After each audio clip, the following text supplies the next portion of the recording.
আগে এক মহিলাকে ছুরি মারা হয় বারাসাত নবীন সেন পল্লী এলাকায়।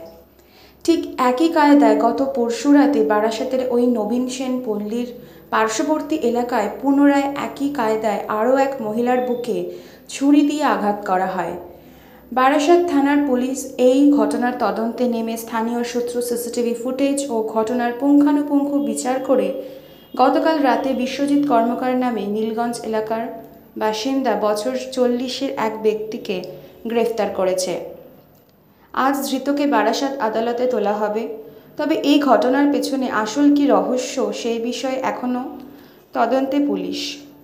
তবে এই ঘটনার নেপথ্যে ধৃত কী কারণে এই কাজ করেছিল সেই বিষয়ে তদন্তে প্রথম থেকে বাইকে আমরা পেয়েছে একজন ছিল। প্রথমে যে আমার ভিকটিম মহিলা ছিলেন, কমপ্লেন্টে উনি বলেছেন একজন। আমার কমপ্লেন্টে একজন আছে। সিসিটিভি ফুটেজেস আমরা যতটা সিসিটিভি ফুটেজেস পেয়েছে সবাই জায়গায় একজনকেই দেখা। এটা ক্লিয়ার নেই, উনি প্রিলিমিনারি ইনকোয়ারি থেকে তো আমরা পাইনি।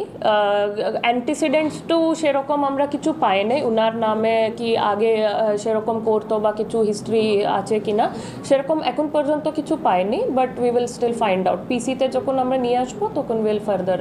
এটা একটাই আমি যে দুইটোই ঘটনা থেকে কমনলি উই হ্যাভ ফাউন্ড কি একই মহিলা আর অন্ধকার জায়গাতে যখন উনি একা যাচ্ছিল তখন উনি দেখে সেরকম হামলাটা করেছেন।